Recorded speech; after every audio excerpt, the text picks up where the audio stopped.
Okay, and hello, and welcome to the Slam Jam Wrestling Show here on the Extreme Improv Extreme YouTube channel, as well as the Slam Jam Wrestling Show YouTube channel. So whichever platform you're watching on, or whether you're listening to us on an audio version later on, make sure you smash that subscribe button and share the show with people, guys. Now, on the show tonight, we're going to be discussing all kinds of things happening in the world of professional wrestling. We'll be having a good, jolly old time, joking about all of the crazy stuff that's been going on and stuff that's going to be happening. It's going to be Sting's final match at AEW Revolution this weekend. Last weekend, it was Elimination Chamber in Perth, and there's all kinds of other things been going on in the world, some happy, some sad. But we'll get into this and so much more. Say hello to the people. Dave. Hello, people. How you doing? I have a little while ago, I was having a bit of a lighting situation and managed to find the light, saw the light coming in finally.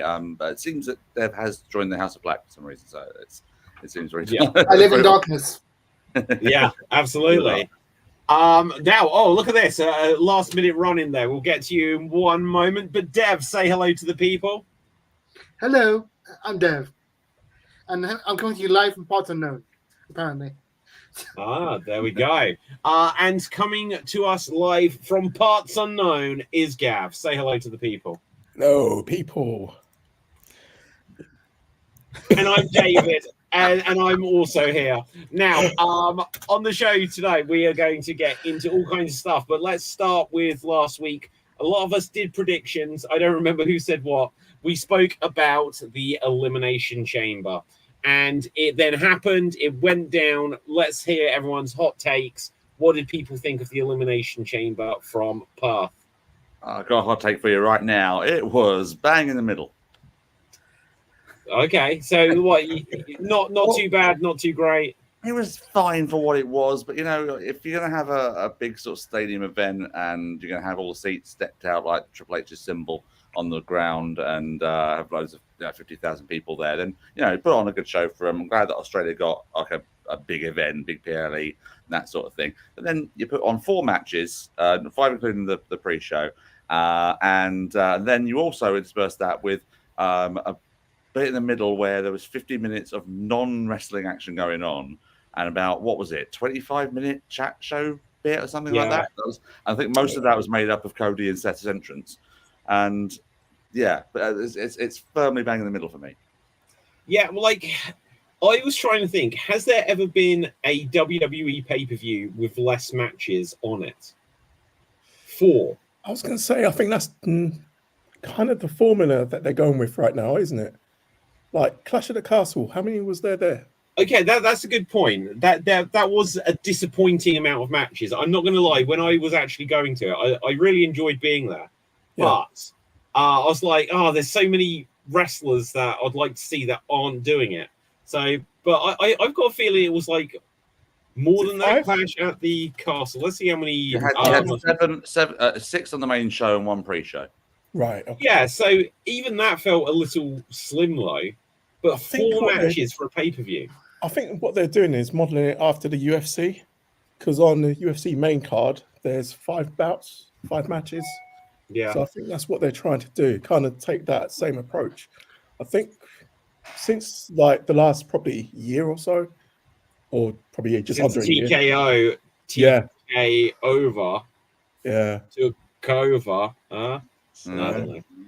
But also I think if they're trying to counterbalance like the importance of all and the fact that they're now premium live events rather than pay-per-views, and none of them really are pay-per-view anymore. They're all on either the network or on Peacock. So, and there's so many of them now that maybe they're trying to streamline some of them down in terms of like the length of them, in terms of keeping all the other ones sort of special and all that sort. But then again, it was still 3.5 hours with 5 segments and 2 chamber matches. And I'm sorry, when you see one, it's got to the point now. You see one chamber match, you kind of see them all now. Yeah, I mean. But like with 4 matches and 2 of them being chamber matches, how close was this to becoming WWE's version of TNA Lockdown? It's like they may as well put the other 2 matches just in the cage. Well, Royal Rumble only had 4 matches on it, didn't it? Yeah. No, two of those are Oh, on. okay, but like that. But if one of them's a guaranteed 30-man match, and another one's a 30-woman match, women match. then you see a lot of different people. I can kind of accept that one would last that length and have that many matches. But no, that might be a good point. Royal Rumbles, I guess. To me, yeah, the only thing is, I don't know about everyone else, but it was a bit predictable. But I always find that around this time anyway for WrestleMania, I mean, they already give their hand away, don't they? So we already knew Rhea was going to win, knew that Becky was going to win. Yeah. So, well, was it Corey Graves literally announced at the start of the show that Becky Lynch has won, and it's going to no, it was the other way. It was the other way around. She'd announced Becky will go on to face Rhea Ripley. Well, actually, Byron, Corey, I mean, it's actually it might be Nia. It might be Nia, honestly. Yeah. Weeks leading up as well, wasn't it? So, yeah. But look at this. So on the show, obviously we had Indy and Candice against the Kabuki Warriors on the pre-show. I'm going to be honest, I didn't see that at all. Like, not a second of it. Right. Then we had the first Elimination Chamber for the Women's World Championship match at Mania. 32 minutes. We had Judgment Day against the New Catch Republic. 17. That match was 17 minutes. Can you believe that? Like, good match. I enjoyed it. Yeah. Okay. Okay. Once again, I'll be honest. I didn't watch all of that match. I saw some of it. I enjoyed it. It was a good match. It was good, and I'm sure it was. But it was a foregone conclusion match. There was no way the Judgment Day were losing the titles just before Mania. They might as well call this foregone conclusion chamber because every match was going to happen. But sometimes it doesn't necessarily, it doesn't necessarily take away all the time. Yeah, it's predictable for the right reasons, and it's good. But it's also I think you guys were saying last week with the chamber matches, at least they can, if you knew that Drew was going to win in the end and that Becky was going to win, at least they've then added in some speculation as to other matches that are happening. So we know we're getting some combination of LA Knight versus AJ Styles and Randy Orton versus Logan Paul in some sort of form of fashion. Yes, yeah. There was a lot of setup. That was good how they achieved that. Yeah. I particularly liked what they did with Logan and Randy. And then obviously there was that video came out in the last 24 hours, which was Logan like, I'm hurt and stuff like this. I can't move. Yeah, that was really good. But what I was going to say is when I actually saw the show, and Logan had got the brass knucks, which I'll be honest, I'm kind of thinking like, why is this his thing, right? I don't even quite know because his gimmick. Yeah, I know, but his gimmick was already his gimmick was already that he was a boxer with a lucky punch. Kind of didn't need a second punch thing. But then when he was like pumping it up, Orton literally came out of nowhere. The filming of that was brilliant. That was my favorite out of nowhere. The other thing as well, Brandy, you got me. Oh, the was incredible. I thought he was old. I'm scared. I just thought he got old. Because he's old. I just thought he got old and they couldn't wrestle like that anymore. So it's like, he's got this back injury. So it's like, it was just beautiful. Especially the best bit was when he did he did a leap I think he leapfrog over Owens at some point or something like over his back or something, and they sort of twisted his legs in pain and all that stuff. I was like, oh my god, this guy's. Yeah, I wasn't watching it live, so I sort of knew like that there was some sort of thing going on with his back, but I hadn't heard if it was legit or not. So I was watching it, going, "Oh my god, is this actually happening?" But it was great.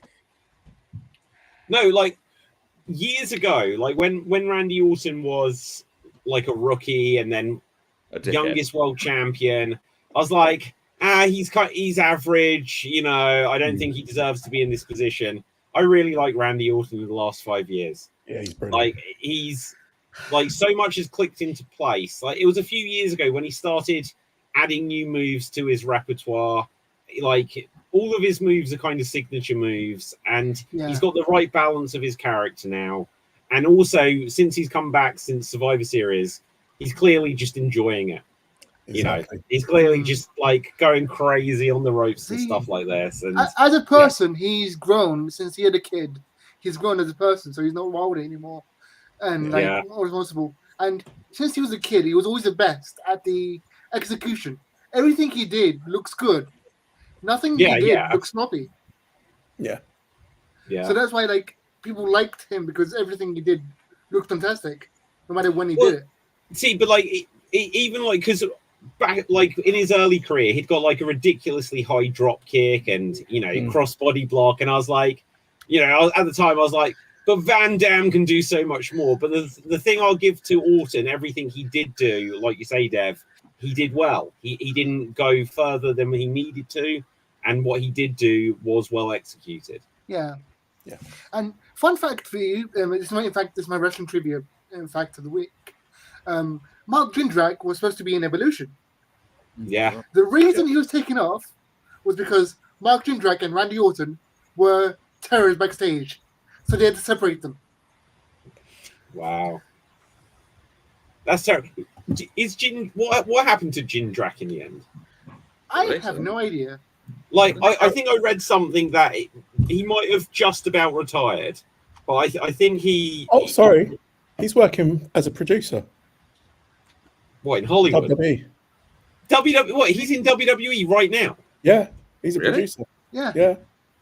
Well, he joined, he was part of Kurt Angle's stable for a bit on SmackDown, wasn't he? Him and Kurt and Luther Reigns. I don't think they ever had a name, but they had a little stable going there. And then he was on Velocity most of the time, but then he became a big star in Mexico. So he did well at everything. Like recently, they found footage of Mark Jindrak in Evolution, and I just sent a picture in the Shingo chat for you guys to look at. Okay, well, let me copy that and bring this. Yeah, I think it's like a it's like a thing in one of the WWE DVDs, either like Batista's or Triple H's or something like that. There we go. Footage of it. Zoom in on this. He didn't really have it, and so all that stuff there with Flair and Orton. I'm not gonna lie, he doesn't look like he fits. He looks like he's wearing someone else's clothes. Yeah, like literally, he doesn't look like he belongs there. But do you remember the Evolution the video that they put out there? They'd used that bit. Well, it cuts across from left to right to Randy to Triple H to Flair, and then cuts off just to get the Jindrak in the original thing. Yeah, that's why Batista's not in this. Obviously, they're not in that part of the video. He's in other bits. This whole thing, this whole like walking down the street. Batista was like very last minute. Yeah, just to think how time could have been different, and like Mark Jindrak was in Guardians of the Galaxy instead. Time is completely altered. Think about it though. Them cutting Mark Jindrak out of Evolution is very much akin to WWE cutting a lot of people out of WWE history nowadays. Yeah, like KO, like people we don't need to mention. Another thing about like you just reminded me of, instead of Roman Reigns, it was meant to be KO because the Shield because it was meant to be indie stars turned into the faction together. Okay. And then they replaced it with Roman Reigns because I didn't know that. KO refused to lose weight. I don't know if it was that reason, but I think it's just a case of they wanted to push Roman Reigns and bring him up, so they replaced him. But that was the original pitch. I think that was Punk's pitch. I think. Yeah. To be on the Shield pitch for. So it turns out Punk is the architect of the Shield. So sort of. And now they don't like him. Yeah. Like it's so funny that like it seems whether how much of it is true or whatever, but it seems like they genuinely all dislike him. Yeah, and I'm sure there's reasons for it. Like just even if he kind of got them into that position somewhat, doesn't mean they have to go on. They could be grateful for that moment, but then not necessarily like Mr. Straight Edge thereafter. Yeah.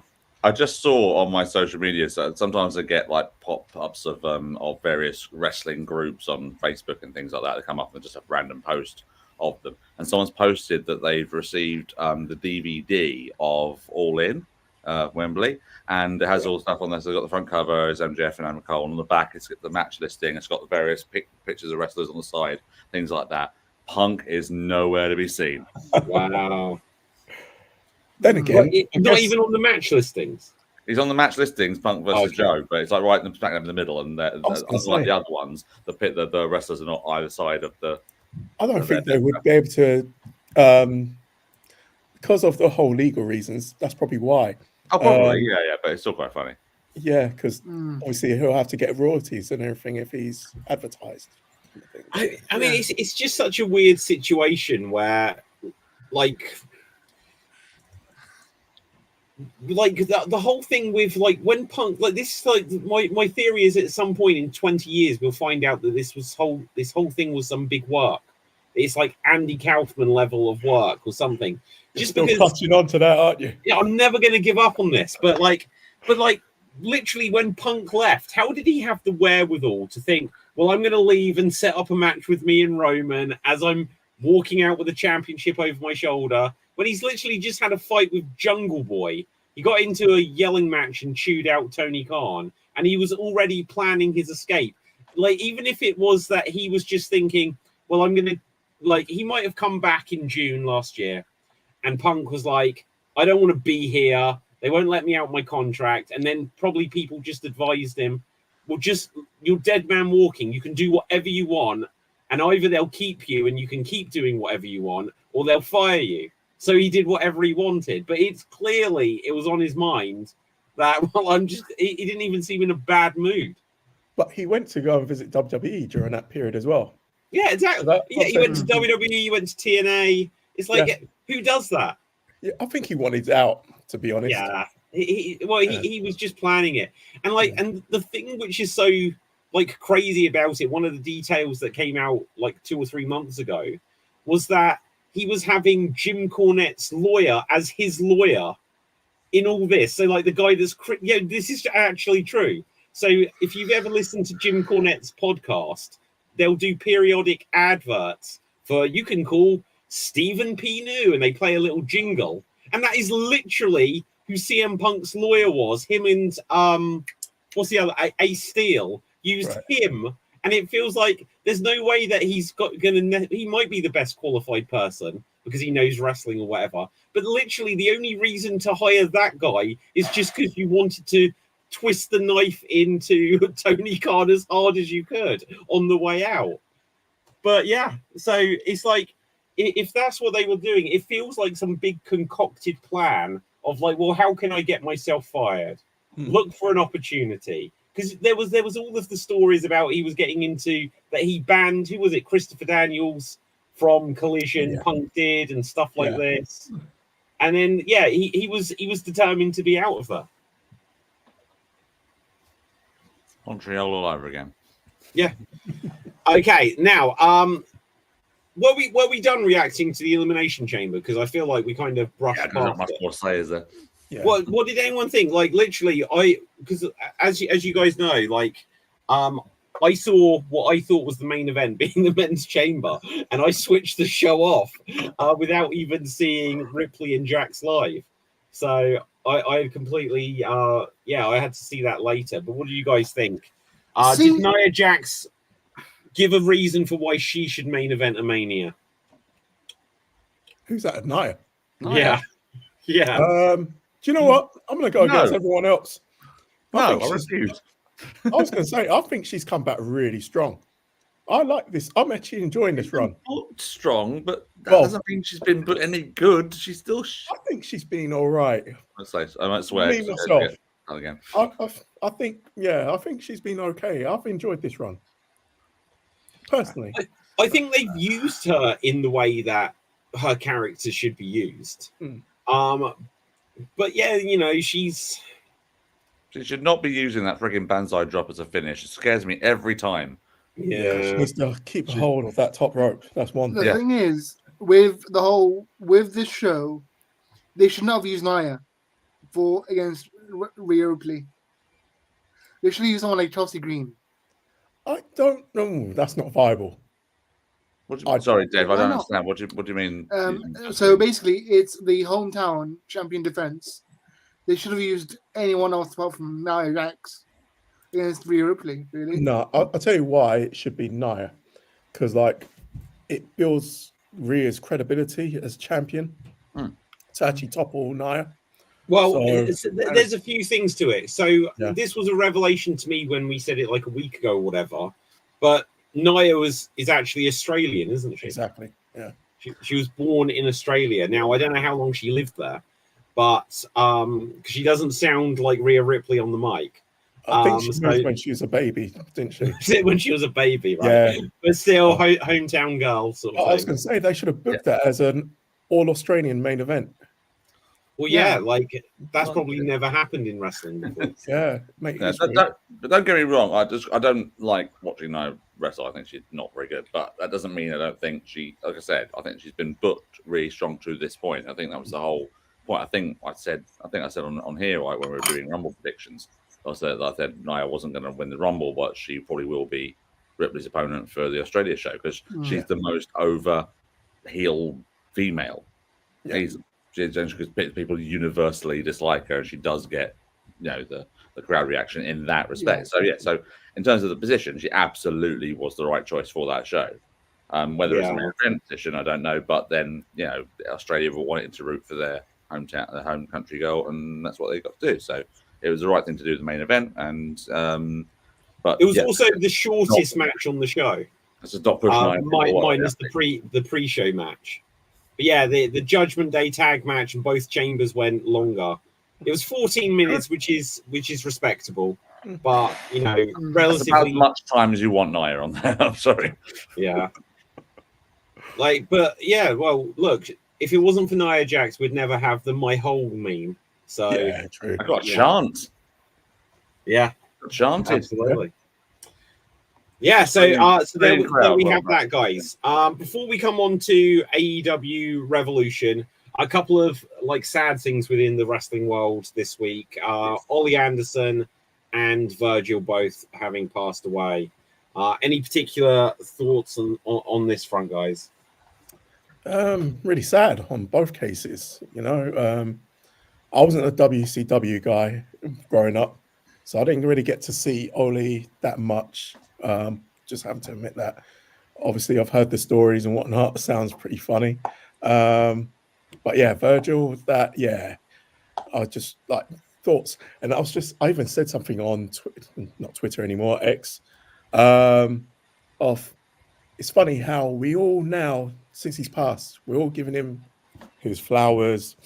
I knew he was going to hate that. Yeah, I know. But yeah, it's just it's a shame that he didn't get to see how much respect he had before he went. And he took this to actually bring it. But yeah, there's some pivotal moments that he had. Obviously winning the turn on the $1 Million Man and then actually winning the belt from him. So good memories and everything. Well, you know what? No, go ahead, Dave. Go ahead. I was Virgil's amongst that group of wrestlers. That was my first experience of American wrestling. So I think I just started watching just after Rumble 91. So saw the events going from that. They replay the events, and I'm like, okay, what's this about? This guy's just hit this guy, and everyone loves it, and all that sort of stuff with that, and seeing WrestleMania, the build for that match, and all that bits and pieces. And it was sort of I guess a sort of a favorite at the time because obviously I'm rooting for the good guys all the time, and that's sort of stuff. But it was quite cool to see. It was great to see him live a couple of times when they were over here in the UK. And it was never the standout match or anything like that. It was never particularly engrossing in ring character. But I think that like you say, that initial sort of turn on $1 Million Man was great, and getting to sort of see his work as the bodyguard as well, and just being, it was always just there. It was always actually underrated in terms of being there at the right times and all that sort of stuff to cause the interference and to take WrestleMania, whatever it was, when he took Jake's next DDT instead of DiBiase or whatever it was, or it was always there to sort of to either save the day or to just take everything for DiBiase and that sort of thing, and just being at the right place, right time, and his cell. I'm going to say, do you remember this? He was the first personality to take the Cobra of Santino Marella. Really? Wow. I'm fairly sure that's right. He was the first one to do it because he'd been brought back as DiBiase Junior's for just a few weeks or whatever it was. Yeah. And I'm fairly sure when Santino had been teasing this move, the Cobra, all the time, he just did it. He just did it to Virgil. But first of all, Virgil's first of all, go. That's awesome. I'm fairly sure that's right. I'll let you into. Oh, sorry. No, you go ahead, Gav. I was going to say I'll let you into something. When I was at school, people used to call me Virgil, I wonder why. But yeah, bit of casual I racism. have a crazy story about that. Yeah. I'm sorry, I didn't hear that. A bit of casual racism there at your school A there. little bit, but yeah. The other funny story to that was back in my former life, when I was wrestling, I was actually meant to have a match with Mr. Perfect.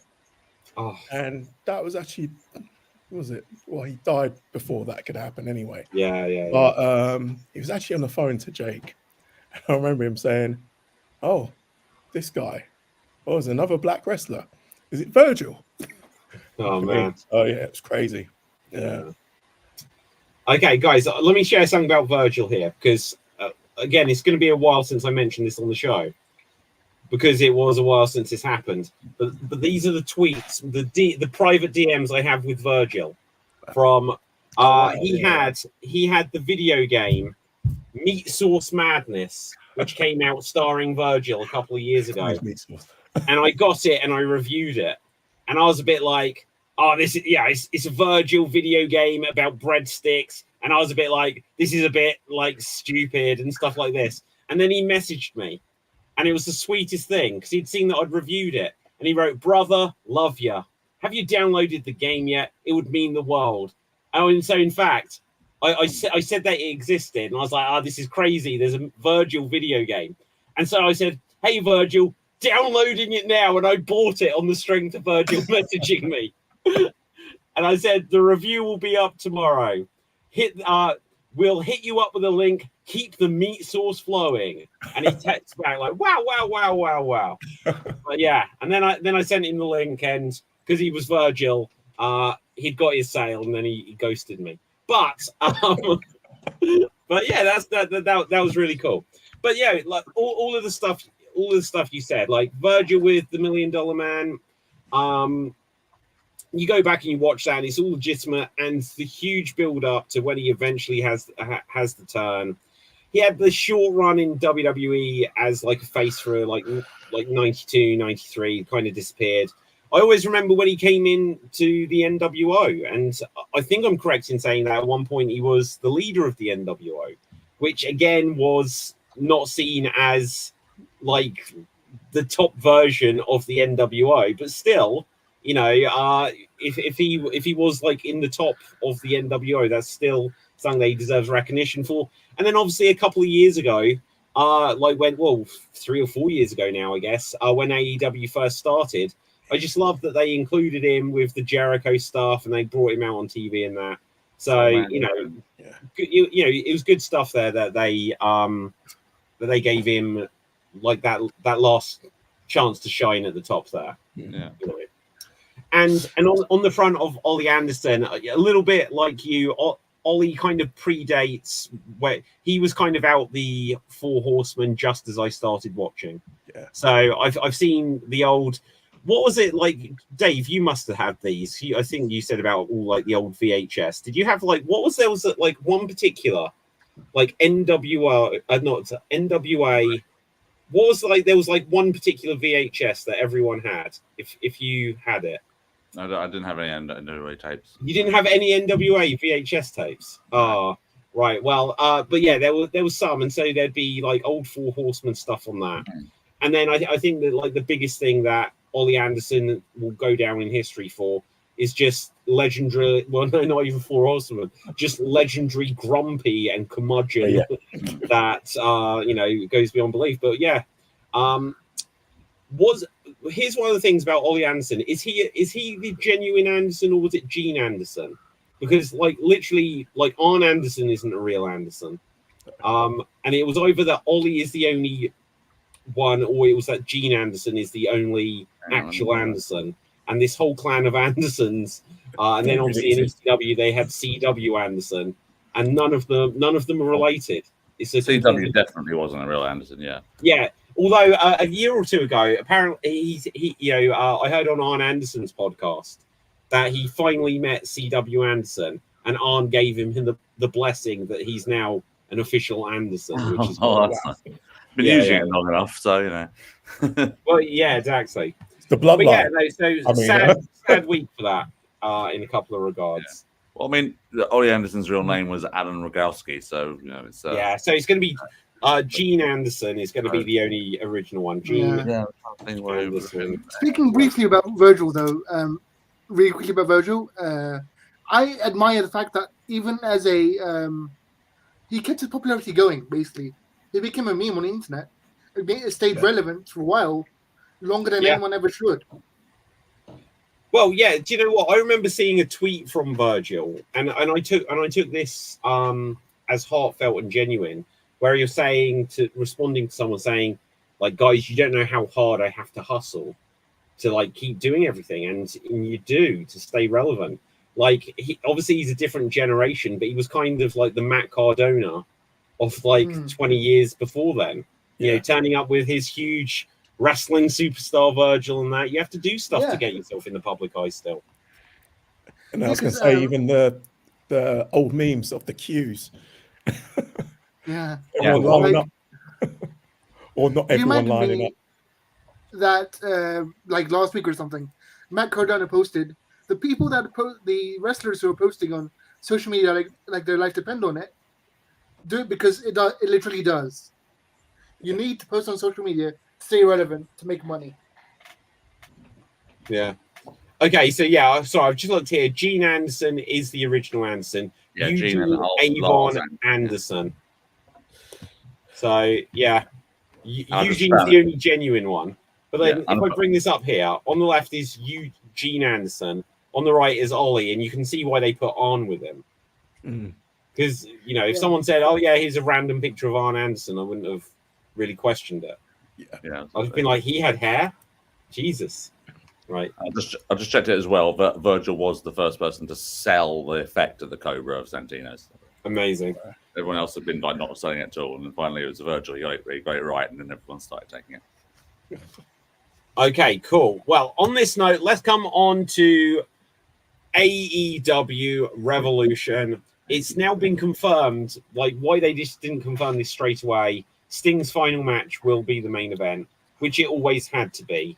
Yeah, that's to be.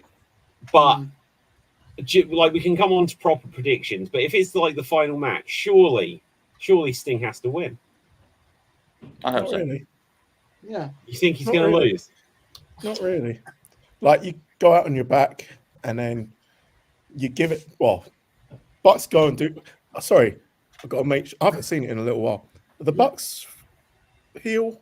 Yes, very much. Yes, right. Very heel. Right. So okay. They are the EVPs as if they have been produced in the TV show Succession. They are playing Vince McMahon. They're playing Vince McMahon. Right. They're acting like I was going to say, they have to go off and do all their dastly stuff and everything, and then they exit, and then Sting gets his moment to say bye to the crowd and whatnot. That's basically it.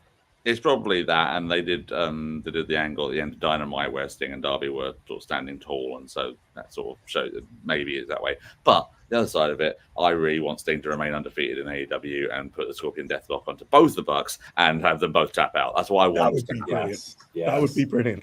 Yeah. Okay, just quickly on Dynamite from this last week. Yes.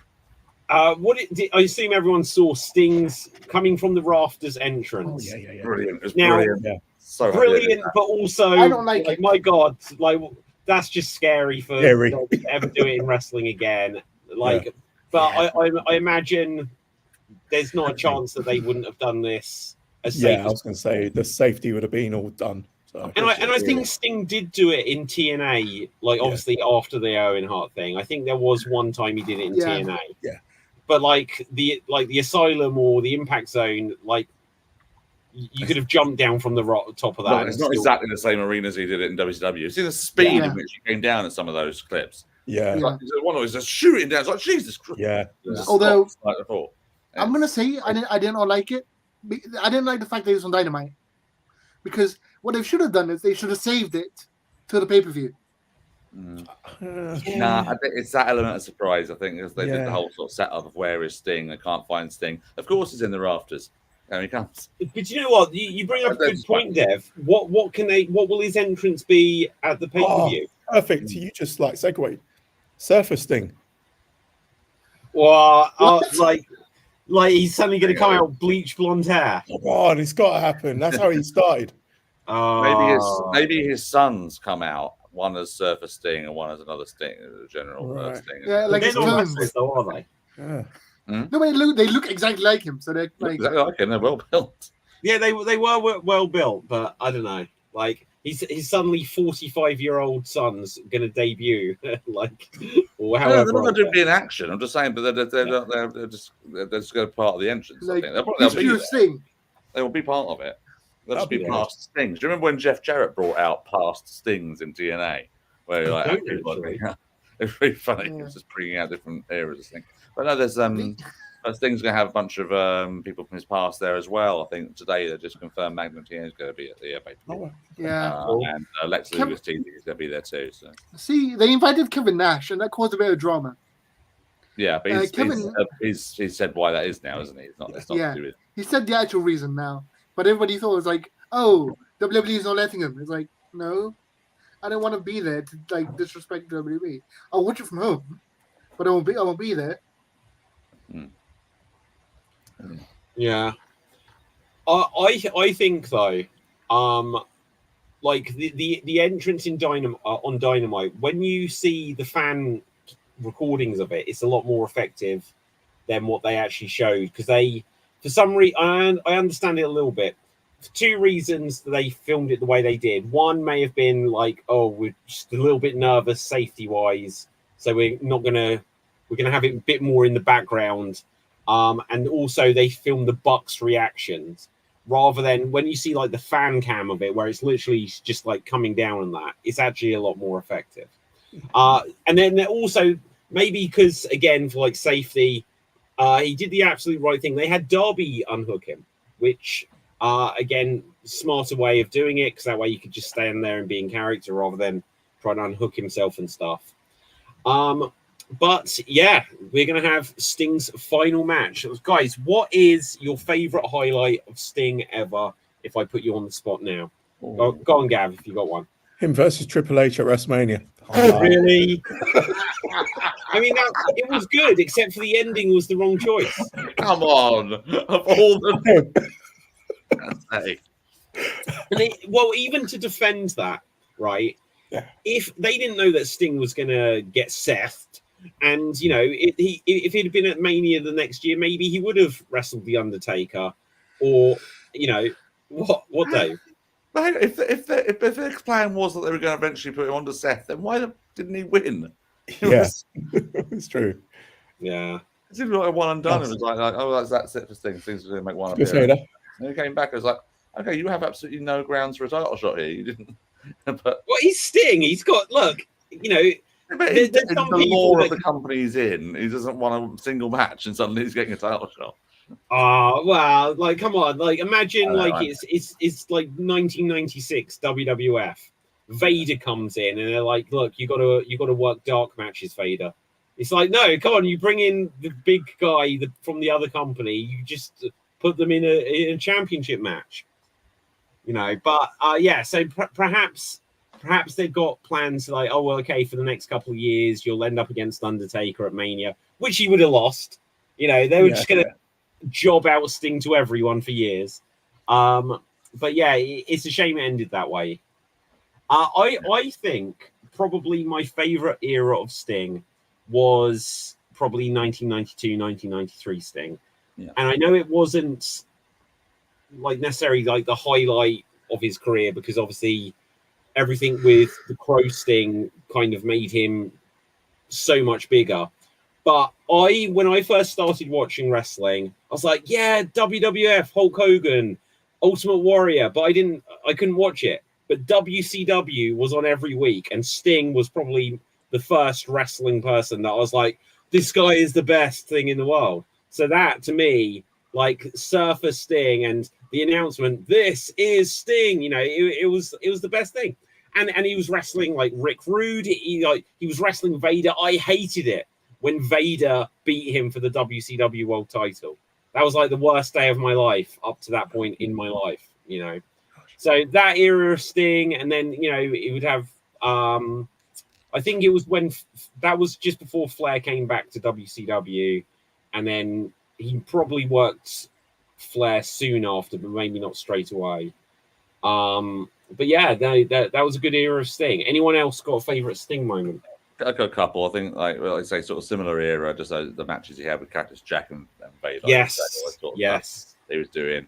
If you read Mick Foley's first book, it's like Sting's so happy that Cactus has come in and has ideas and it has something to do, has ideas of what to do in the matches. Saying, I'm so sick of like wrestling these guys who just don't have any imagination and stuff like that. And yeah, so that sort of era. But I think there's a couple of really fun ones. I think I think my favorite stupid Sting moment is like you're saying about Flair, and it's that tag match where it's Flair and Sting versus Pillman and Anderson, and this whole thing of it literally tells him in the weeks leading up to it, if you turn on me, Rick, I will kill you. If you turn on me, I will kill you. And what does Flair do? Gets a hot tag in, does a little shuffle, woo, bam, Sting right in the face, and then and they all just turn on him. It's that sort of stupid Sting moment is my favorite. But the best Sting moment I think is actually the 1996 War Games, where it's the NWO versus WCW, and they've been teasing that Sting's part of the NWO, and they've got the fake Sting, and fake the last NWO member to go in there and run in, and they're beating everyone down and everything. I can't remember who's on Team WCW. I think it might be Flair, Luger, and someone else.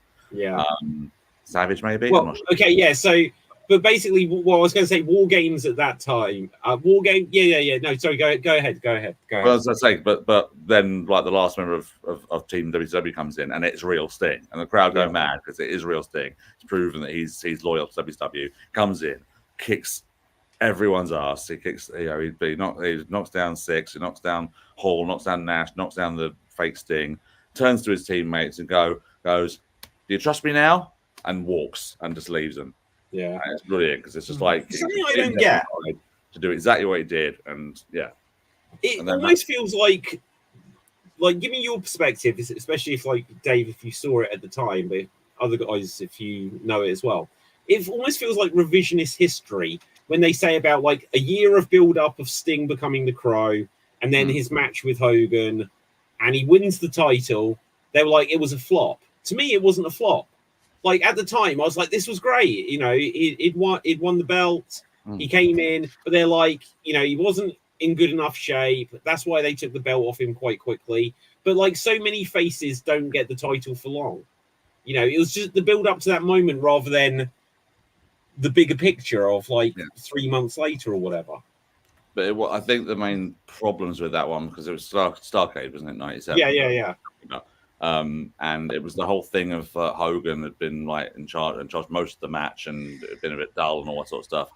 And then they did the finish, the leg drop, and things like that. And the referee just counts 1, 2, 3, and it was supposed to be a fast count.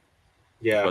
So there's controversy that maybe Hogan got in Nick Patrick's ear and said, "Hey, brother, this doesn't work for me, brother," and just like and do a regular count, and that made Sting look totally. That's the flop, because it's like, what?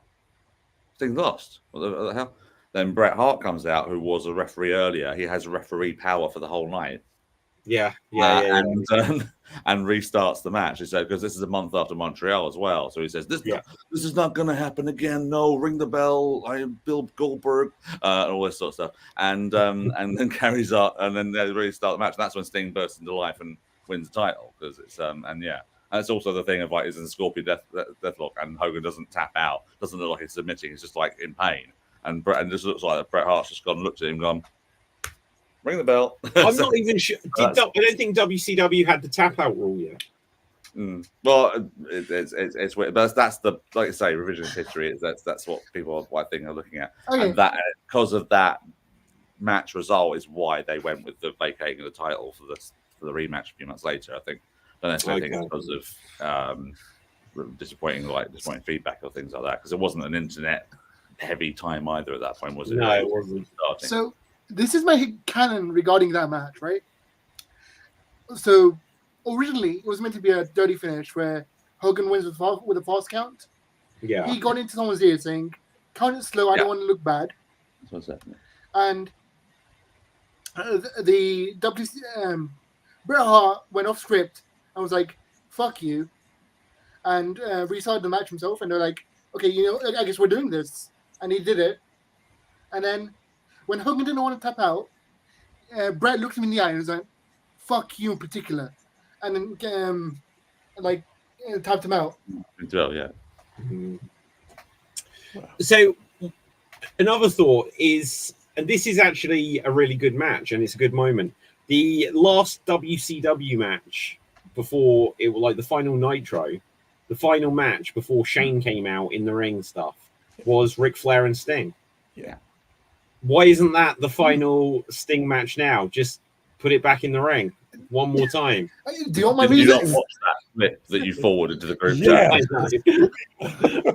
It's such like the craziest thing is Ric Flair. It's like, oh, he's going to turn on Sting, and he's got a baseball bat, and he puts it down to do the lamest punch ever. It wasn't a punch, it was just a pokes Nick in the eye. Oh yeah, it was a rake in the eye, and then I think a punch or whatever. But you got a baseball bat. What? We've already seen Ric Flair die twice this year. We don't need one more. Yeah. Okay, let's bring it back to AEW. So let's see what else we've got. So the Meat Sauce Mania match or whatever it is has been cancelled. Meat Sauce Madness or whatever. Whatever it was called. Madness. They literally should have called it Meat Sauce Madness in dedicated to Virgil now. I'm sure if they were keeping the match, they would have done, but yeah. What did they call him in AEW? Was it like Soul Man Jones? Soul Man Jones, that was his original ring name. Yeah, that's it. Right. Yeah, they should have done it. Like they should do. He's been in AEW. They should like change this match to the Meat Sauce Madness, whatever tribute match. But I guess it's cancelled. And the thing I read about it was that as well as who was in it? It was going to be Powerhouse Hobbs, Wardlow, Hobbs, and someone else. It's Hobbs, Lance Archer, Wardlow as the three. But there was also going to be a couple of others in it as well. And I forget who it was. Like Miro. And Keith Lee. Now, as a 5-way, that actually is a slapping meat match. Yeah. So, I think Tony Khan did the right thing to delay it so that we can have the proper 5-way. Yeah, it's good to delay it, but then it's also one thing to say, well, we were going to do this match, but these two are injured. It's like, well, why start announcing the match then if you know two of you guys are injured? So just immediately change it to the scramble match, which I guess makes more sense and things like that. The winner of this also get an AEW World Title shot, which makes the rankings completely ridiculous. So now it's Archer, Hobbs, Wardlow. So it's still the same match, plus Jericho, plus Hook, plus Brian Cage, plus Magnus, plus Dante Martin. And for what is not, and I should point out, it's not Magnus as in Brutus Magnus as in Nick Aldis. It's CMLL Magnus. Whatever that is. So is this now the Andrew the Giant Battle Royal? Andrew the Giant. It's Andrew the Giant Battle Royal. Yeah. It's just a scramble match, I think. Who are we picking to win that? Wardlow. No, it's not going to be Wardlow. No. Who on that list is going to win this match other than Wardlow? Literally, it's going to be Jericho. No, I'm joking. Right. It wouldn't surprise me because look, the thing is, if they're like Jericho, he's had his issues recently. And one of the most recent issue I have with him is wasting my time for 20 minutes in that main event on Dynamite this week against Atlantis Jr. Good Lord, what a terrible match. Yeah. But it's just amazing like how the mighty has fallen. Now he's just in a scramble match. So I think he has to be involved at least in the finish here. But okay, beyond that, we've got FTR against the Blackpool Combat Club. Mm-hmm. Thoughts? It's been decent in-ring like build-up. It's not like a massive personal issues. It's just a case of two teams think they're best. They've wrestled to a draw already, and this one wrestled hopefully, presumably to a winner. And I think probably FTR will probably do it. Yeah. Any other thoughts on that? There's no, it's not much of a character feud or whatever. No. It's basically a match of skill. Who's better than who? Yeah. I mean, like, the good thing with, like, a feud like this, a tag team feud, is it then builds legitimacy for who will get a future tag team title shot. Yeah. And it's something that, like, every wrestling promotion, have kind of forgot to do. You'll get random singles matches of this feud, this person's feuding with this. You don't often get tag teams feuding unless it's for the tag team titles. Has all the issues with Wheeler, the legal stuff, all gone now? Or no, it's not gone. I think there's been. I thought you meant Wheeler Utah. Oh, sorry. What's he done? I must say, it's not. He's not been taking the rappers here. Tony Khan hasn't like gone. Oh, you know what, Wheeler, we're not really using you at the moment. Can you just pretend to be like Cash and take the? You can imagine it in the court. While we have Cash in this feud. Yeah. Well, we signed this confession that Wheeler was guilty, but not the Wheeler you think. And suddenly he just turns up. He's wearing a Blackpool Combat Club shirt, and he rips it off, and it's FTR. The name on the warrant does read Wheeler. Yeah. Oh my God, where have they done? Oh, that was Ricky Starks and Ricky Steamboat, wasn't it? Yeah. This one it does say the dragon, but not this dragon. And look, everyone was like, "Yay, Bryan Danielson's back!" But at the same time, I was like, "I wait to see Ricky Steamboat wrestle." Yeah. Also, logic. Why would you sign a contract that just read dragon? Oh my God, the missed opportunity in WWE, like when CM Punk was injured. It's like, well, Seth Rollins, you're going to go against someone at WrestleMania, but it's not this Punk, it's this Punk, and out comes Ricky Steamboat.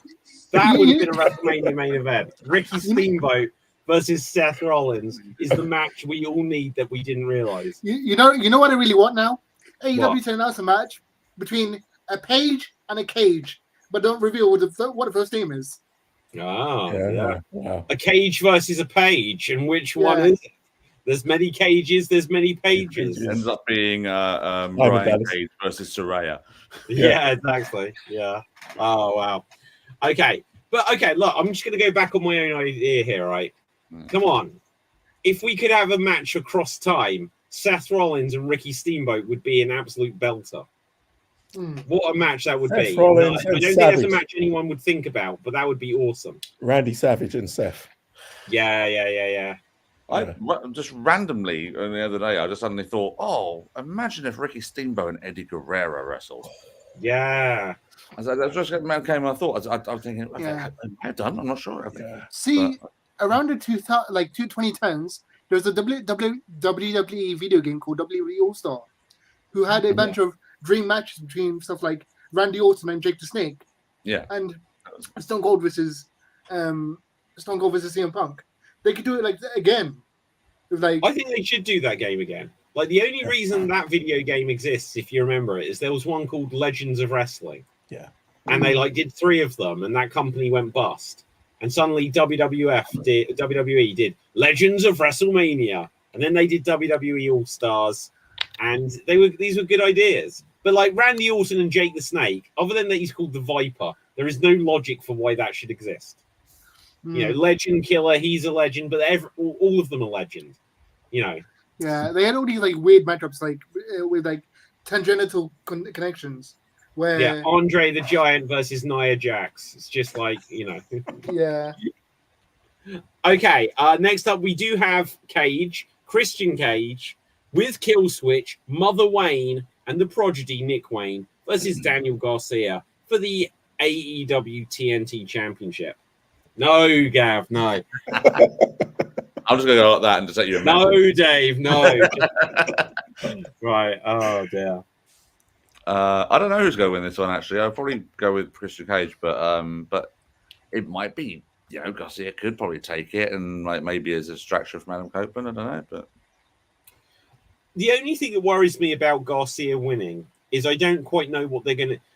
I think they need to have something big with Christian planned, because if he loses the title, I don't know what he does next. He's leading a group to what end?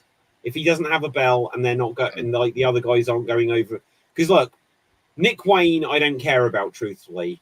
Luchasaurus, I feel like they have no idea what to do with him at all. I think they're building up to a Virgil style DiBiase I know, but it's just but when that happens, I will literally be on Christian's side. So, and that's the problem. Luchasaurus, they have never figured out his personality. Because remember a few years ago, he was like, "Rah, no, actually, I'm a scientist." And it's like, why did you give this away? If they didn't have some amazing plan for that, where each week it was going to turn out that he was the brains as well as the brawn. Yeah. If he was Beast from X-Men, where he was like Kelsey Grammer looking like a monster, then fine. but they did it once and killed his whole gimmick of being a dinosaur. and then all of a sudden they're like, oh no, you're a heel now. We're going to make you Kane, and you're just going to roar again. I was going to say, isn't that like Abyss? Yeah, exactly. He's literally just Abyss. I'm pretty sure that he's worse than Abyss. I'm pretty sure they did the scientist thing, and they got a cease and desist from Marvel, and then they had to stop. Wait, because of the lizard. Who did? AEW got a cease and desist from Marvel because Luchasaurus' scientist character was too similar to the lizard from Spider-Man. Wow, I never knew that. Well, it obviously didn't work because he's still doing it. Yeah. Was it? Well, I remember there was a thing that he had to change his mask. So that's probably... Yeah. Yeah. It's like saying, oh, he's a scientist who's part lizard is a bit too similar to our character. So please stop that. Yeah. Well, they're saying that only one lizard man can actually be a scientist. That is... I'm not sure how that's racist, but it sounds like it's prejudice. You're saying that no lizard, except for one, can be a scientist. That is some sort of bigotry. Right. To the members of the lizard community. But okay, next up, speaking of members of the lizard community, Will Ospreay is going to... I don't know why I said that. It's just a segue. Right, okay. Against, I'd imagine he's the sort of person that would believe in lizard people, so that's all right. Ospreay versus Takeshita. Ospreay's winning. But how long do we think this match is going to go? You know what? I don't know if he is. Really? Because Takeshita is like Callis' like his project, everything like that. And I don't know. They're putting this match together, but I don't think Callis will like the idea that Ospreay would win. Because it's like Takeshita has done this whole thing of like he's beaten Jericho with his own hold, beat Kenny Omega twice in like the space of like 2 weeks and what have you. And I mean, let's just forget the whole part where he's basically not done anything in between that time. Where they just yeah, exactly. But this time around, if he just goes ahead and Ospreay beats him, well, if Ospreay beats him, then I guess Callis could be like, oh, this is not part of the plan, and it's Ospreay's not going to be part of that group for long. Yeah, it's such a difficult situation just because you make a really good point. Takeshita's had some big wins, and it's like, what is their long-term plan for him? He's not going. When's he getting a world title match if he's beating Omega? You know, if he's this big a star, why is he just languishing in this group? That's the. I guess that could be the long-term thing of like saying, "Wake up, Takeshita. He's not actually doing you any good." And sort of hope at some point they'll do another turn. It's the thing I think with Don. I think with Don Callis, he's one of these guys that everyone will turn on eventually. So yeah, thing with Christian Cage, I guess, like I said, with Luchasaurus, but it's yeah. So I think you're right. Ospreay probably will win it. It's most likely he's going to win it, but I won't be mega surprised if Takeshita did take it by some kind of foul play. I think they need to push Will Ospreay, like whatever their plan is for All In 2024. He's in the main event. He should be winning a world title, and they need to try to push this guy as the biggest star that they've ever had and make him a huge thing. Because otherwise, he's just going to be another guy there. He's going to be another Kenny Omega who hasn't truthfully ended up as this big star. You know, his run as world champion throughout the pandemic was good, but he's kind of, you know, he's not anything outside the AEW New Japan bubble. And AEW need to get homegrown, well, not that Ospreay would be, but they need to kind of get non-ex-WWE guys to seem like a massive deal to lead their company. Ospreay is an opportunity for that. And I don't think they can start him off, even though he's already been there for a year, but I don't think they can start him off with his debut with a loss. See, I want to say, like, my prediction is Ospreay's going to win, but then the rest of the 6 months or so, Don Callis is going to try to recruit him. Because he beat Takeshita. And there's going to be a program for... already in the group. Is he? Ospreay's in the group. This is the whole thing. Don Callis has set up this thing and saying, well, Takeshita is not no competition outside of our group, so we're going to make this match happen. Huh. I think that's what I was saying, that Ospreay's in the group, and that's why I'm saying there might be foul play and all that sort of stuff, and that's the reason for Ospreay not to be part of it. But no, he's part of the Don Callis family. He won't be for long. Yeah, so I think that he'll be out of it. They'll keep him in this until Double or Nothing. They'll split him off then, and then put him on the path to. Who does he wrestle at All In? I know it's months away and so much can happen, but like, what is the main event of that? I think I originally said Swerve, but I don't know. Well, yeah. Here's the thing. Like, we'll get onto the world title match in a minute. Yeah, exactly. I would be all in for Swerve taking this title if it was the main event. I just don't like. Another problem AEW have got is whatever they did with MJF. To me, him being world champion for 3/4 of the run, he felt secondary. He only main evented maybe half of the pay-per-views during his run. And if Swerve wins the world title and it's not the main event, then it's all going to be the headlines that night and the next day are going to be about Sting. And then they can try to then start Dynamite and go into Collision and stuff with Swerve. But I think if you want to have like a star-making moment, it's got to be the main event. It's got to be the main event. And they could save that. There could be whatever happens here, and then Swerve gets the second chance at Double or Nothing and then wins. And then you could build to Swerve versus Ospreay. But I don't know. Like, it feels like they'll have to build all of those pieces from the ground up. Yeah. From here. Hangman Page, I literally can't stand anymore. So he's taking the loss here no matter what. He's been great recently, I think. I can't stand him anymore. Oh, no, what is this mustache he's got? It's a heel mustache. That's what it is, David. It's yeah, a heel mustache. It is. Well, it's true, actually. Great. I think they've the done Jacksons have mustaches as well at the moment. Do what, sorry? Yeah. The Young Bucks, are they sporting mustaches? I think one of them is. Okay, let's bring this up. I think it's this thing of like this double turn they've done, and it's been going over the last couple of weeks, and Dynamite they pretty much solidified it. You know, with Hangman coming out with the crutch, saying he's injured his ankle, and then Swerve coming out and sort of like going, I do hate you, but I do respect the fact that you've been putting up this fight and all this sort of stuff, and saying respect, and then back turn, flag. And Page is definitely full heel now, so it's been a decent turn, I think, and just one of those ones that maybe they've just had to go with the audience reaction because the audiences have been for Swerve. Yeah, well, absolutely. He's been like interesting for the last year.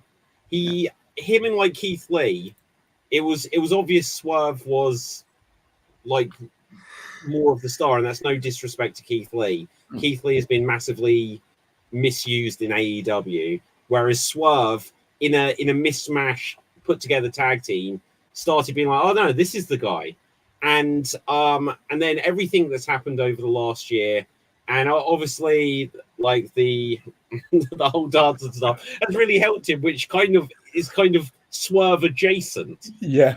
But yeah, it's all part of the package. But sorry, just to come on to this 1 second, just because otherwise like the moment's going to have passed too much. Here are the heel mustaches that we're talking about of the Young Bucks. And here is the heel mustache. You're right. Oh. To me, he is a 1970s like what is it? Like police officer from shit. What is the I'm trying to think what is like in 1970s or 1980s. What was that? Magnum. Or the Magnum. Like I don't even think they had it. But if he was the police officer in the Dukes of Hazzard, I'd just accept it. You know what I mean? Or a dirty porn star. Well, exactly. What is with these heel mustaches? I don't know. Actually, you might have won me over on the mustache, but still. Has Kenny got one yet? No, he had one, and he looked like Triple H. Oh, right, okay. Who had one? Kenny Omega. When he had the mustache, it was like Triple H's. Yeah. Oh, yeah, he did. He did. Yeah. But Joe's winning, I think. See, holy shit.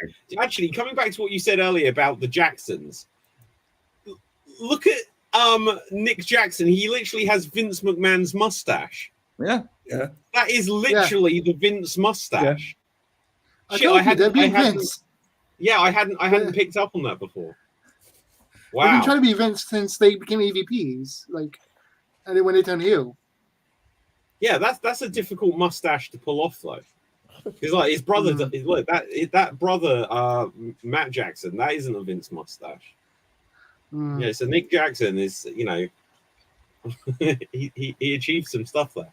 Yeah. Okay, so let's come on. We may have skipped over a match. Oh no, that's elimination chamber. Do we all think that who's winning the world title match? We've just been talking about it, but I think Joe's winning it because Paige and Swerve will cancel each other out in some way. Joe will take advantage. I'm going to go for the bold prediction that Swerve is winning, but they should have saved it until Double or Nothing.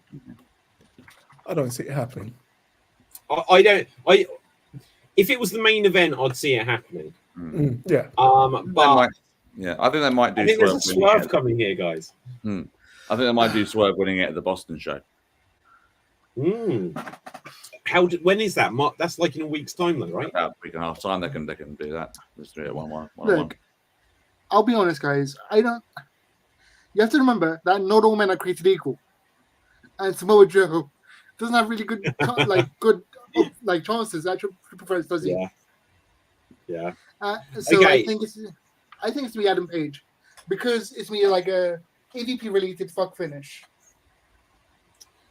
I just really don't like Adam Page. I don't want to see him as a 2-time world champion. I don't think. Maybe it's because of the shirt I'm wearing. I just don't think I can ever get on board with Adam Page again. Fair enough. Okay, Tony Storm, Deonna Purrazzo. Whatever. I always forget. It's like pizza. I can never pronounce these things. Well, you're closer with pizza than what you said. Yeah, I know. It's because I read it rather than said it. Purrazzo. Yeah. Tony. I was going to say Tony. Yeah, Tony. I'm going Deonna. Really? Yeah. It's been quite fun this little build up actually because they've been this whole sort of thing of them using the ankle tattoos. I thought originally, I heard this on another podcast. I thought originally they're going to do something where like Deonna gets unshoed or something like that, and because you notice that Tony's been doing the ankle lock recently as a finish, as a submission finish, and I thought at one point she was going to do it, then see the tattoo and go.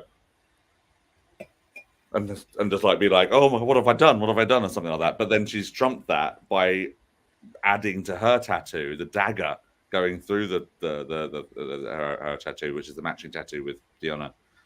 So it's that I guess that kind of played the mind game sort of side of it quite well. What do you guys think of Tony's performance? Because I think she's constantly on the precipice. And like some weeks she's gone way over the top with it, and it's like annoying. The next week is right on the back on the right side of it, and enjoyable and back and forth. I agree with that, Dave. Like, there's been times where I felt like it's run its course, but then there's times where it's back on track. I'm a little bit of the opinion that it probably needs an evolution, just because it's so different. What should bring Mark Jindrak in? Do you think? Yeah, exactly. Yeah, I was going to say their production is really good though. Where they have the black and white. Yeah. It's really That's just ripping off Killer Cross's entrance, isn't it? I mean, the only way I'll accept it is if they find a way, and they could probably do this. Like, if I hate the fact that we're in 2024 and in 2020 we had better technology on Zoom than we do now. But like, if you remember Snapcam, it would follow your face. They need to have tracking so that literally nothing but her is in black and white. Wow, that would be impressive. That must be possible. If they could do it on Zoom, so we could like literally be putting on like a Kane mask and stuff. If you remember, like a couple of years ago, like Capelthave or Corey would be sat here and just like they were the kings of Snap Camera. Just suddenly they'd have a Kane mask on. It's like they must be a way that, like, with his billions of dollars, Tony Khan can make it so that Tony Storm literally, and look, I can't think of a better. The only thing is that the reference I'm about to give seems like wildly inappropriate, but it's the only way I can, like, the only comparison I can come up. But if you know the movie Schindler's List, which is entirely in black and white, except for the one little girl where you see that she's got like a red jacket, and that like everything else except for the jacket is in black and white. They need the reverse of that, so that everything else is in color except for Tony Storm. Yeah. Just find a way. That's what I'm saying. Which brings us to Orange Cassidy, Roderick Strong, a singles match for the AEW International Championship. Wait, have we skipped over a match? Oh yeah, Eddie Kingston, Danielson. Okay, so let's go with. Yeah, we'll come back to that. So Cassidy and Strong. It's been absolutely ages to build for this. They did the challenge for this like about 2 months ago. So that's where I was like, to the point where I was like, oh, that's absolutely ages away. Now suddenly it shows here, and it's like, okay, that's cool. They've been doing this little build with. I thought they were doing quite a clever build with this whole story of them taking out all of Cassidy's running buddies. So that they took out Rocky Romero one week. They'd already taken out Chuck Taylor backstage. They took out Trent Beretta, and it seemed like Cassidy was on his own until this week on Dynamite when Beretta and Rocky Romero were just suddenly back, and it's like, oh, okay. I thought the whole point was that they were out, and then suddenly. If you remember back, the whole thing that we were saying was that, oh, is Orange Cassidy more of a heel now after he lost it and then like got it back? And it's not really. I've never thought that. Orange Cassidy. Really? I thought that. Yeah, like after because who did he lose it to? Moxley. Yeah. And he won it back from Phoenix, didn't he? Because Phoenix. Yeah, because so there was like something about he'd got like a new attitude and stuff. Yeah, that's right. Yeah. Yeah. I it vaporized. Yeah. Oh right. Wow. I must not have been part of that conversation. Okay. I just think he'd been taking things more seriously and more that. I never thought he'd been more heelish. Tell you who is being heelish though, Trent Beretta. I think there's a turn coming with him. I think he might cost Cassidy. I think Trent Beretta would be really good in Ring of Honor. Right. That's a damning indictment, isn't it? Yeah. Oh my god! Like last week we were speaking about the Bang Bang Scissor Gang. Yeah, well, how the mighty have fallen. Look at JY and so many people. They need to just get their main event picture. Are they heels or faces? Because I saw them coming in with both. Acclaimed. Yeah, you are both. Like they'll be faces for as long as it's convenient, and then they'll split them up. Right. Okay. You know. And then what's his face? I've forgotten his name now. It's gone right on Platinum Max. Yeah. Oh my god! Did you see his botched promo? Yeah. Yeah, that was brilliant. His botched rap, I should say. Yeah. He just completely lost it. I believe they made air as well. I think he's lost it once before, and he was like, "Let's do it again." He just petered out. I think there was that one time he did that, and I think that was on Rampage, so they could do it again. Unless this is on Live Collision. That terrible match, that terrible guy from Nine Savages who just bumped out of the ring for the famous. Yeah. Oh yeah. Okay, but what?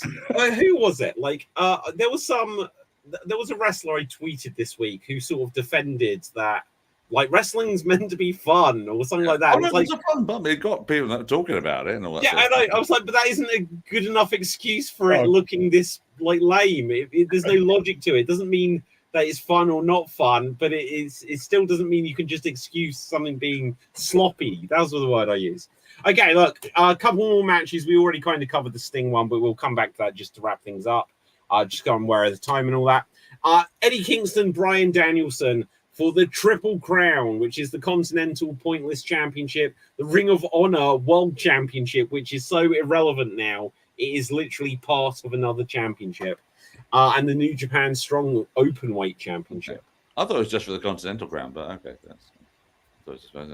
It says single for the Continental Crown Championship. I don't know.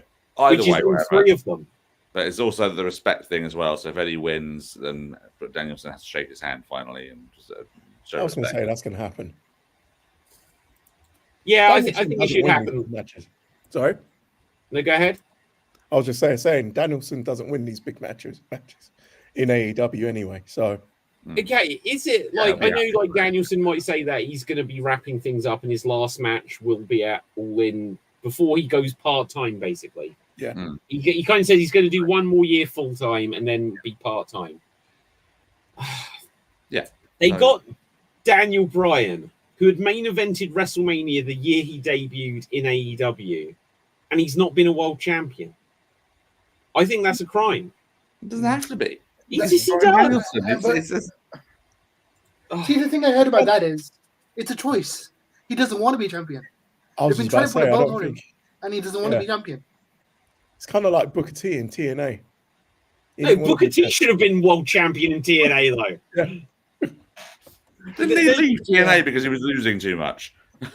I think he said that he wanted to start off like not coming in and winning all the time. Right. And then that's what he says anyway. But Danielson actively refuses the belt every time they tell him.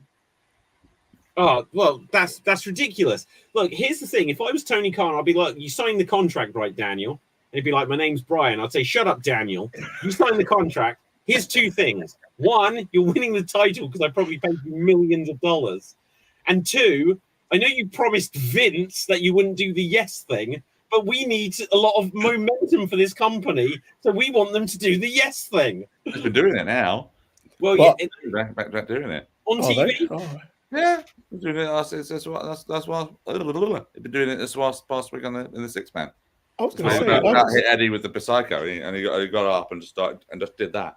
I'm hearing like little bits of pieces saying that a lot of things that Tony wants the guys to do, and they go against, gets squashed anyway.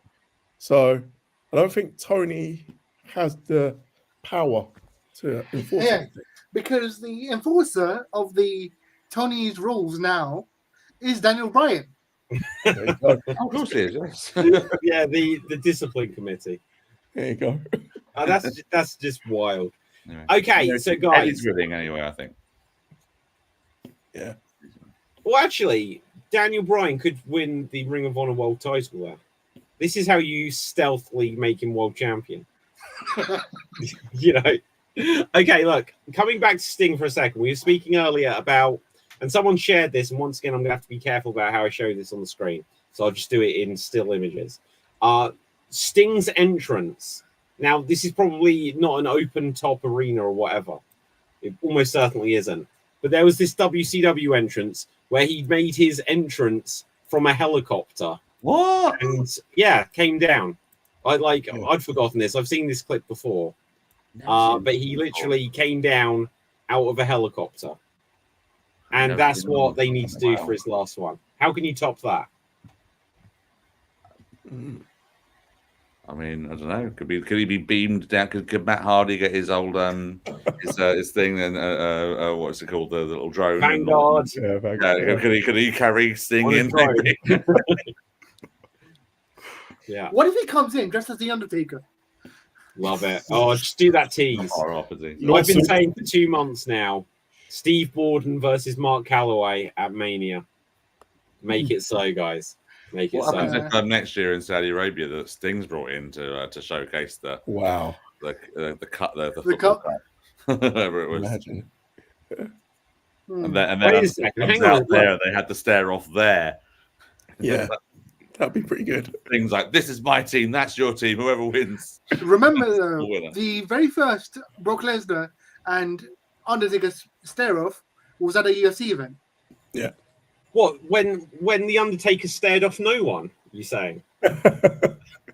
Okay, look, I'm just on Twitter to see if there's any last breaking things.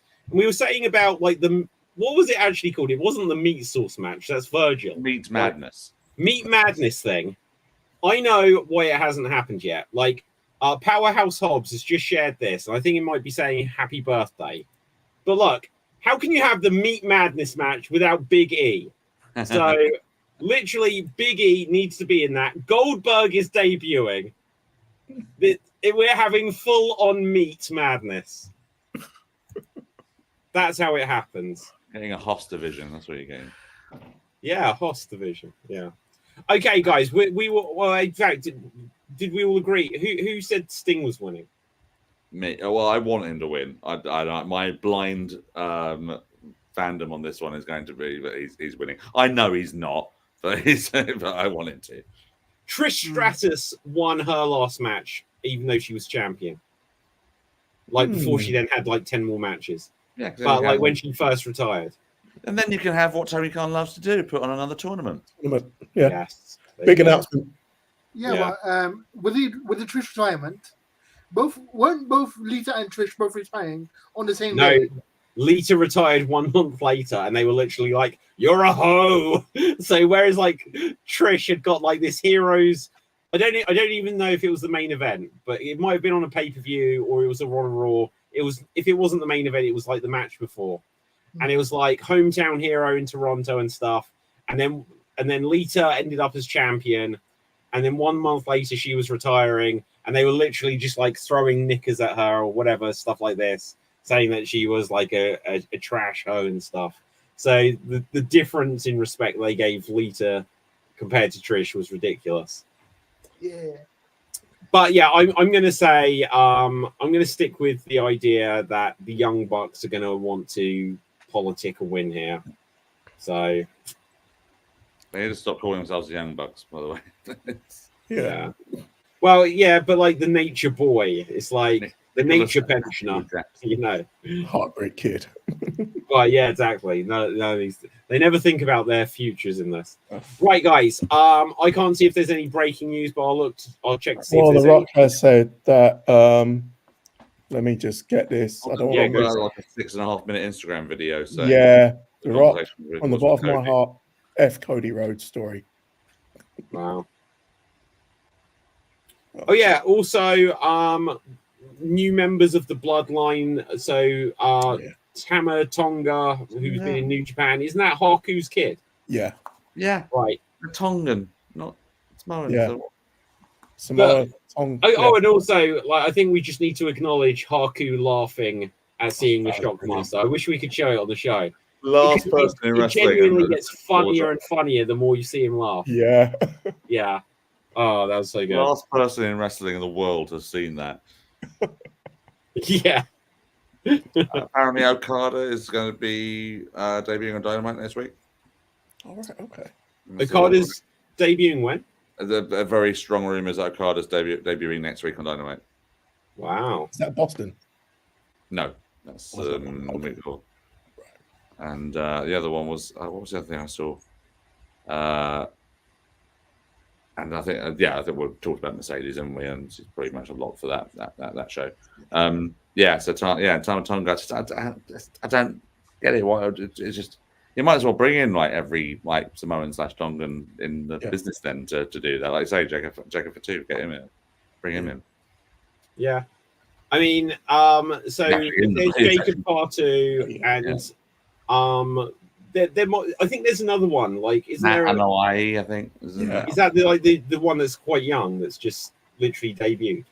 Whose son is He's that? been around for a few. What? Oh no, I don't. I don't know who that guy is, but there's Matt Anoa'i. He's been around for a little while. I don't know if that's his name. Actually, isn't it Omaga's son who just debuted? That's it. Yes, that'll be another room. Okay, Umaga just debuted. Jason Anoa'i, maybe something like that. Yeah. I think this isn't a bad thing to do because look, if The Rock is now on the board of directors and he is planning to be more visible and more involved, because he may have looked at things and like he's done a couple of Netflix films, but Black Adam obviously, it didn't bomb, but they're not making a sequel. He may feel like a year in WWE is going to rejuvenate him in Hollywood. So yeah. They're going to end up splitting the Bloodline, and we're going to have the Bloodline Black and White and the Bloodline Wolfpack. Just NWO. Apparently, Alexander Hammerstone has signed with TNA Wrestling. That's the one. Yeah, which is a decent signing for them. My only thought on this, in terms of Hammerstone not getting to AEW, I never saw him going to WWE. Is I feel like this is where he is now. It's going to be TNA, and this was probably his last shot to. Like, I don't think he's that old. Probably only early 30s at the most, or maybe he's still even late 20s. But I don't think he's going to get a big contract anywhere else. Nobody cared but me. The only thing notable about Alex Hammerstone getting signed for TNA was that their drug testing must be terrible. Well, maybe who's that? He's 33. So literally, if he signed a 3-year contract, WWE aren't going to be signing him up in 3 years' time. No. Yeah. Yeah, well, okay, maybe Gav, maybe, but I don't know. I think this was his shot, but no, time will tell. Anyway, let's find out where we can find everyone on social media, because I don't think there's any other breaking news. Oh, hang on, breaking news. Tiffany Stratton versus Naomi tonight on SmackDown. I think The Rock is going to be on SmackDown. Dominic Mysterio is got.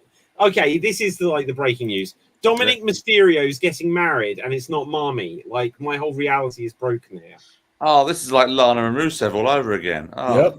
Yeah, I can't believe it. Although, one bit of news I just saw as well, Jade Cargill is going to be on SmackDown today. Yes, I just saw that as well. Right, okay. And Seth Rollins as well. Yeah, no, SmackDown tonight is gonna be one to watch.